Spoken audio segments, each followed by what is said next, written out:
What's up, bro? Good man. Appreciate you doing this, buddy. Yeah, you too. Was it your Uh, birthday? sorry? Was it your birthday the other day?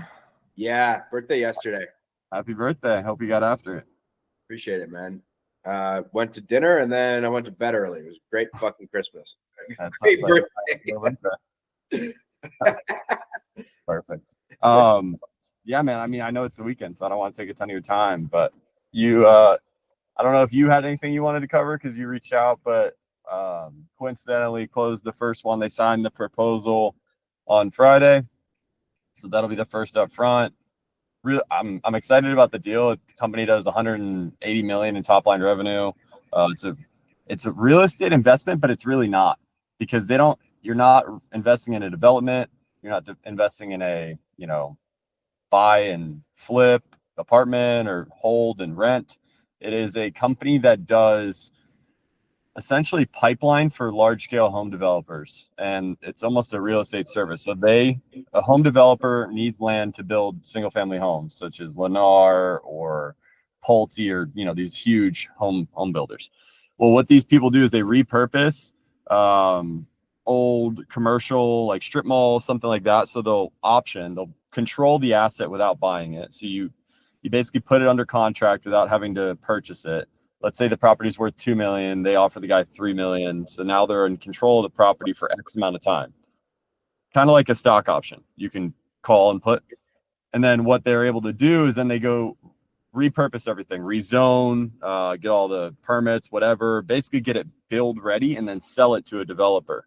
So what this is like, I envision it as and the way they explained it to me is you envision it as a like conveyor belt, right? And they're constantly adding new projects and then selling projects. So some projects they'll get 100% ROI, some projects 10%, some 30, whatever. But since they've been doing this in 2014, they've beat the S&P every single year. So it's almost like a hedge fund in a way, or an index. And I mean, it's pretty interesting because I don't have to market it only to real estate people. That's what great. That's what we got it out. Do this in M&A as well. What was that? They'll essentially get the thing under contract. They'll get it all prepped and ready to go, and then they'll sell it to a shop. They'll sell it to an M&A shop. Yeah. That's great. I wanted to do a bit of an interview here, man. So I'm really glad it's serendipitous that we're doing this as you got your first one across the line. Could you let us know about what you were doing prior to when you jumped in the program? So I was running a door-to-door sales organization, solar. Right. Break that down for me. I mean, long story short, started in the door-to-door space when I was 2021, and then just built a team. What we would do is we'd go work certain areas. It's door-to-door sales, so it's direct consumer, but we would travel across the country and what we call blitz. So we'd work like 2.5 weeks on, take a couple weeks off. And long story short, the sale is really easy. Or not really easy. It's really common sense, but the sale is difficult because it's door to door. So it's just, you're replacing a homeowner's utility bill with a solar bill. They have an asset instead of a liability, blah, blah, blah. But it's just very time consuming, very labor intensive, because you're constantly moving and it's all in person. It's pretty archaic in my point of view. Like you have to essentially knock doors. I mean, that's probably the most rudimentary thing you could do in a sale, right? To get a sale. But I mean, yeah, low tech for sure. Okay, so you were running a solar team. Why decide to join this? It's like, very, very stark contrast in fields. So what was the initial sort of draw to joining the program or doing this kind of work in general? I wanted to be able to live where I work. And then on top of it, I do have a finance background, so I understand the basics. And I'm not one to make lateral moves. Like, I was making good money doing what I was doing. Money that, most people cannot make. So it's like, if I'm going to make a move out of that field, it has to be something that's elevated from that. I saw the potential. The biggest thing for me was just, learning the digital side of everything that we do. And I'm still learning that. I just, there's a lot to learn. So, I mean, that's most of it. Right. What would you say are the biggest things that have changed for you? Like what are the things that you've learned that you feel have made the most impact? I mean, there's a lot. For me, everything was new. The digital marketing has really opened my eyes just in terms of like at scale, any offering will work. But I would say like general overall view on what was originally thought to be a really well-guarded industry in finance. Yeah. Breaking the mold on that was pretty interesting from what I've learned, and like how open it really is. It just requires a couple licenses here and there, and like you're in, which are not impossible to get. So that was pretty interesting. The framing of it all, still getting used to that, just because it's a totally different frame than what I used to have. So just trying to integrate that into what I do. But for me, everything really. I mean, the sales process is different. The industry is very different. The people that you're working with are different from my previous experience. And then the digital outbound, the cold outreach is, that's what really blew my mind, is how unique and how specified you can get with outreach instead of it just being, hey, send a couple emails. Like at scale, there's no way it doesn't work if you can have enough meetings. What have you been able to accomplish since you jumped in? And how long has it been? Remind me again. When was it when you like actually started? I mean, I joined in October because I just wanted to pull the trigger. But like I haven't really been able to. I started really dedicating time to this at like end of December, so about 30 days afterwards. Right. So it's been about like maybe call it 2 months. Okay. Right. So you joined like late October, and then December is when you really started. Yeah. Okay. So what have you been able to get done in that time frame? I mean, not as much as I would like to have been able to get done, but I mean, there is a lot of wins that I can take away, meaning like understanding the outreach, getting deals in the door. For me, like the way that I looked at solar is kind of the same way that I looked at this. Some people get discouraged by the no. I'm the one who gets really encouraged by just the conversation, because then I equate that conversation to what potentially that could make. So like, you have one conversation and then all of a sudden that one that you have could be a $500,000 payday. And you're like, oh, I just need to keep having these conversations. Like, I don't really care how this one went. I just need to have more of them. Yeah. So, I mean, in terms of what I've accomplished, I have 2 signed right now. One of which was no upfront. I just wanted to get one in the door just because I thought I could get it done with personal connections that I already had. The second one just signed. I have a couple more in the pipeline that I'm working on. And I mean, yeah. So I would hope to, by the end of February, have at least 2 more signed. What about your advisor? So Victor's 20-year investment banking vet.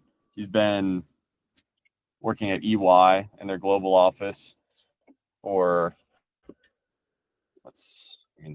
20 years. He ran their South American fund. Hold on, let me get my keys. And he's a beast. He's like super into the concept. I thought I was just going to be going out and like getting people to chill and just use them as their background. Right. But he really took a liking to what we were doing and is super impressed by it. And he wants 50% of the company now. And, we're still in negotiations. I don't know if I'll do 50%, but it's pretty, what's the word? If you're, for me, like skepticism is a big thing, but Yeah. then having an investment banker be like, hey, I want half your company. It's like, oh, like there's got to be something here. Even if I don't see it, there's got to be something there that he's interested in. I'm glad you brought that up. Skepticism. What areas of the program were you skeptical of? All of it. All of it. Why Yeah, did man. you do it in spite of that? It's just it's hard to switch your mind. Right. Like if you're focused on something, it's hard to wrap your mind around an entirely new concept. I mean, because there are a lot of moving parts. And it does seem very big when you're approaching it at first, until you realize that it's just, it's just holding a frame as well as you can hold it, and then being reliant on experts that you find, because what you have is something that what these investment bankers think is valuable. So like, as long as you can just not get caught up in like, hey, I feel like I need to do everything, I think that's probably the easiest way to approach it. But the skepticism for me is just, hey, it's a new thing. Hey, I found it on social media. I not a big like spender on ads, right? So when I come across ads, I'm not one to spend the money typically. So that's automatically made me hesitant, is just because I came across it in an ad. But had to call up Brian, did my due diligence. It just, I don't know. I like things that make me nervous when I'm doing them, right? When I got into door to door, I quit a salaried nice job to go commission only and knock doors. So maybe it's just in my blood. Yeah. Well, it's interesting that you say that, because people always want success, whatever they view success as. They have aspirations. But I think what a lot of people fail to realize is whatever height you're capable of attaining, whatever that potential is, will be in direct proportion to the level of risk that you're willing to take as well. There always needs to be a trade-off, like everything in life. Every action has a reaction. So you're not going to get a massive payoff without risking something equally as massive. Yeah. So I think people need to keep that in mind, right? Like, you're not going to hit a home run without risking striking out, right? So I think it's good that you said that. Where do you see this going? Like, where do you see yourself in the next year? How do you want to take this? Like, what are the aspirations? What's the vision that you have? For me, I think the vision is building. This is one of the first things. It's very hard to build systems around human beings, in my opinion. So like in the door-to-door field, you're trying to scale something, but it's all dependent upon how human beings are feeling on a day-to-day basis. Mm-hmm. So your systems have to be designed around people's emotions, which is very difficult in my opinion. It's doable, but it's requires a lot of effort.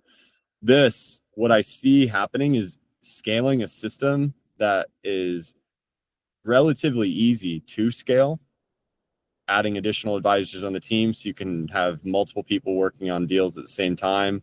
I mean, you could really build a pretty substantial business with this. I mean, where I see myself, I don't know what it morphs into. I'm kind of just doing the input right now and trying to get the deals in the door. That's really all I care about. Yeah. In terms of an end result, I feel like there's a lot of different options. So I don't want to pigeonhole myself to one, but I'm going to leverage the expertise of my advisors, because at the end of the day, I'm not necessarily the expert on what's the best route. So just try to get more people with better experience on my team, and then leverage that experience to grow and, take the routes that they see as the best fit. What advice would you have for people who are considering joining, considering getting into this field, or are in this field and, are considering using the systems and the protocol? I mean, depends what your strong suit is. For me, like if I were to go back in time, I would just try to get, I mean, it's not like back in time's 2 months ago, right? Like it's so short, the period of time, if you really But think it about feels like a long fucking time. yeah, it really does. Yeah. And I would say figure out what you're not good at and try to understand it quicker rather than like, because it depends on how critical that is. If you're not good at sales, you can outsource that, but sales are only important if you have deal flow. So like, in my opinion, the most important thing in this whole course is understanding the infrastructure and the outbound, as well as the fulfillment side and the tech. So that's my opinion, is I would focus most of your time on understanding the ins and outs. Cause just to be frank, I'm still not 100% understood. Hence why after this, I'm intending on asking you additional questions on fulfillment and list building. But yeah, I mean, if I were going to give advice to anybody, it would be like, if your strong suit's sales, like you need to really focus on how to get deals in the door and how to understand the deal flow and the tech. But if your skill set's the tech, like hammer down on that and you can outsource sales. Yeah. Yeah, I think playing to your strengths is incredibly important, and also it is vital that you understand the marketing, specifically the outbound, because I think you alluded to this already. If you have that piece, you can do this in any industry. You can apply this model to anything. Yeah. Because that's the main piece of leverage that we have, and that's what's most attractive to people in the industry. And in addition to that, it is the way that we get the entire job done. It's how you generate deals. It's how you get the deals done. So having a expert knowledge in it is vital. And also, it's not that fucking hard to learn. Like you'll pick it up relatively quickly. Like there's a couple of main things that you need to understand, and then you can get quite technical, but I'd say you can get 70% of the way there by by putting some campaigns up, going through some trial and error. And we've got, I mean, now we have the outbound SOP, which have you read through that? That's front and back the entire thing. Yeah. So yeah, really valuable stuff. What questions do you have? So I think I messaged you this, or maybe we talked like briefly on the phone the other day. Yeah. So right now, this deal, and these are my main questions that are super pertinent, is that I have this deal signed. He's super experienced, very knowledgeable guy, has done fundraising in the past, used to be a fundraiser. So he specifically wants to target high net worth individuals, family offices. We're going to bring it to some PE as well. Yeah. Just because it's very applicable across the board. But I was saying, or what I was looking for is, hey, what is the best way and where should I be looking and how to find the high net worth individuals and the family offices? Because I don't know if is PitchBook good for those or not. No, it's not. The well, for family offices, okay. So there's a few directions I want you to take. The first one is I want you to start developing relationships with IRAs and wealth managers, because they will make, if you have good product, they make money same way you make money when they sell their clients on product. So if there's product that's good, that is how they make money. So if this is a great deal and it's secure, it's relatively conservative, it's easy to wrap your head around, they've got over a decade-long track record, good. So you can go out to IRAs, wealth managers with this deal and say, and then you use it also as a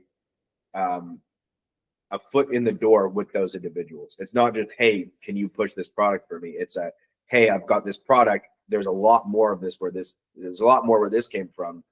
Let's develop a relationship here. What do your clients like the most? What can I bring to you, right? And you catalog all of that. So that's the first way. Second way is you run LinkedIn. Okay, so you use LinkedIn.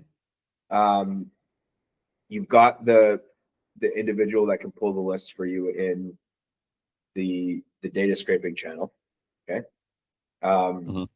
So you put together a sales navigator list of high net worths, and you basically just target private investor. You target angel investors as one, and then you can go after like high income job titles in the States. Okay, so those are two. Same with family offices. Not just family offices from PitchBook, but you can do family offices from LinkedIn. Same thing, sales navigator list. So you have 3 sales navigator lists, and you'd run a campaign for each of those. Okay, and then over and above that, the easiest one is private equity. You just PitchBook, private equity campaign. All of those scenarios get this done.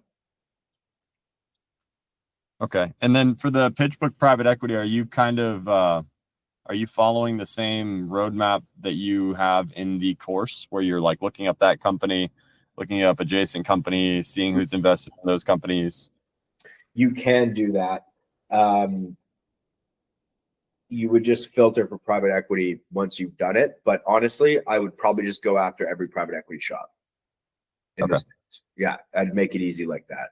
And also you can say, like, you know, you could intro the deal, and then you can say, you know, something along the lines of, let me know if this isn't a fit for your current mandate and strike zone. I'm looking to make the connection regardless. Something along those lines. Okay. Yeah. This isn't, and you're including that in your original body of the first email? Yeah. Okay.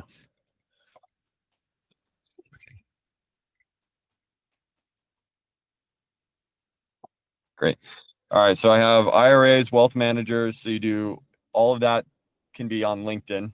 You're going to run separate campaigns for whether it be private investors, angel investors, family offices. Yeah. So the IRAs and wealth managers you can do on LinkedIn, but I would look at Apollo and PitchBook as well. Okay.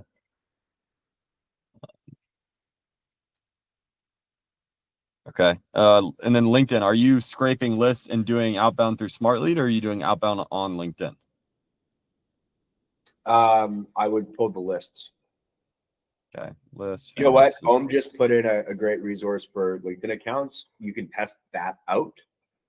But I would just use the scraper, and I'd pull the emails in addition to doing LinkedIn if you end up doing it. Like, yeah. LinkedIn, Yeah. I saw that. That's pretty cool connection that he has. The scale's not the same, I guess. Okay. PitchBook IRAs. Okay. So a question I did have. So now at this point, I have 15 domains. So I'm really trying to, the only part that I'm confused about is, what is my daily sending capacity total email sent with 15 domains? It depends on the number of inboxes you have and the total send per inbox. So let's say 1,500 inboxes or so, like 1,400 inboxes. Yeah, and then you multiply that by whatever the individual inbox cap is. It's either going to be like 5 to 7. You should change them all to 5, by the way. So just 5 times 1,500. It'll be a little bit less than that, but that's basically what it is. You'll have about 10K, give or take. Okay. And then, so you can run theoretically multiple campaigns, because if you're sending 10K for one campaign per day, it doesn't send again for 3 days, right? Because of the sequence. So you should be able to run campaigns simultaneously as long as the sequences are not happening on the same day, right? Yes. However, to make things clean, I would only use a single domain for one campaign. So like if you've got 15, right? I would do like 3 domains per campaign that you run. Something like Interesting. that. Yeah. Okay. And the reason why is because if anything happens with the domains, you want to know where things have gone wrong. So it can Okay. see after a few months and you've scaled up, and it's good to segment and have some separation. Okay. So those are probably Caden questions on how to create campaigns with certain domains only. And then, easy. I mean, how many? What was that? That's easy, but yeah, ask in the outbound channel. Okay. And then I guess last question for you. How many domains do you think I should realistically have? Like, I'm trying to get to the point where we're sending, 50 to 100,000 emails a day. Like, I'm not even close to that. So that's what I'm trying to understand and wrap my head around.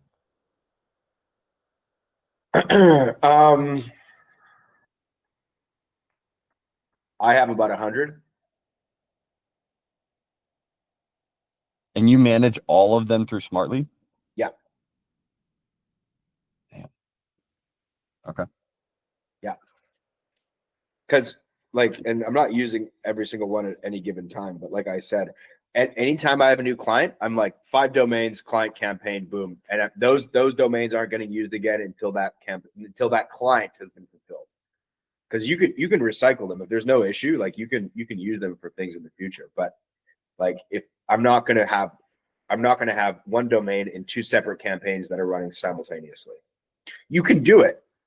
You could theoretically just take all 15 and use it for every campaign, but I ran into issues not knowing where issues, like not knowing what domains have been fucked in the what if things have gone wrong by having them all together. Even doing tests, like in September, I had to cut my whole system and rebuild because it was all fucked. It was all burnt. Yeah, I'm done. Yeah, I got to reorganize because I don't want that to happen. Yeah, okay. And then the other thing is, if one campaign for whatever reason burns domains, like all of your shit's fucked now, right? That's why I segment it. Perfect. All right, I'm gonna have a call with Caden to figure that out. All right, cool, man. I'm assuming you're doing that shit for ads and stuff, so hopefully I gave you some decent content. My bad for not being in the best lighting. No, don't even worry about it. It's gonna go. If you it's gonna go on the page. I said it's gonna go on the page. It's I noticed like so many of these interviews are like guys that have like graduated, but I don't have any of guys that are like in the trench still. I've got a few. Yeah, I mean, I didn't necessarily know like how like blunt you want me to be about it. It's like, yeah, it's a fucking grind. You got to figure your shit out. Like it's Dude, not, I want you to know. Easy. I am I make no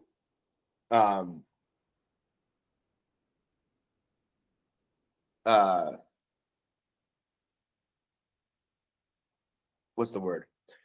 I certainly don't sugarcoat it. I am very blunt. I am very clear. It is not fucking easy. It's a lot of work.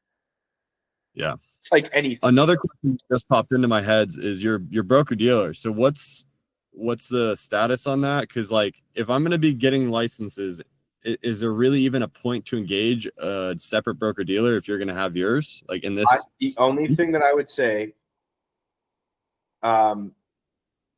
is if you end up moving with one in the next couple weeks, just to ensure compliance on this deal, don't pay any money. Just have it as a branch office agreement, and you say, hey, I've got this deal happening. I'm going to be giving. Don't like go to Finalis and pay 10K, because this will most likely close next week. If not, then it'll be the week after that. Absolute latest. Okay. Okay. And then so walk me through how that's going to work. So you would just get a percent, like we register, let's say I have a license, all my licenses necessary. Then I quote unquote park, whatever that means, my license is at your broker dealer. Yeah. You are then our supervision to maintain compliance throughout the process. Yeah. And then you guys then take a fee on success fees or performance fees. Correct. Great. And then, so what is that fee? It will be different depending on whether you are licensed, depending on whether we need to have our own 7, who's taking point on the deal. If you need our own Series 24 to supervise the business, there will be a few different scenarios, but it'll be in the ballpark of like 10 to 15%. Okay, so then if I have Series SIE 63 and 79, is there much need for any supervision at all from you guys? So or you would, if you want, you could be an OSJ, and you would need another guy with a Series 24 that you bring on, because you need someone with a 7 and someone with a 24. One person to write the business, one person to supervise it. So you need 2 guys to sign off. Okay.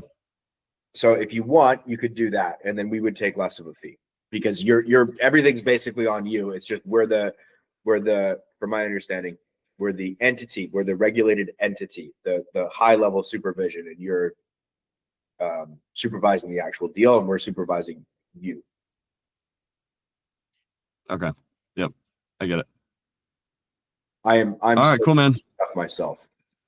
A lot of bullshit, it sounds like, so we'll figure it out. Fucking load of stuff. Yeah. Anyway, Zach, appreciate you doing this, brother. Looking forward to doing one of these in the next month or so once you get this deal done. I have all the conviction in the world that you're going to get it done. Yeah, excited for this one. Yeah. First of many. Yeah, I'm excited too. Okay, appreciate you doing this, man. Let me know if you have questions. Cool, bro. Talk soon. Yeah, ciao, ciao.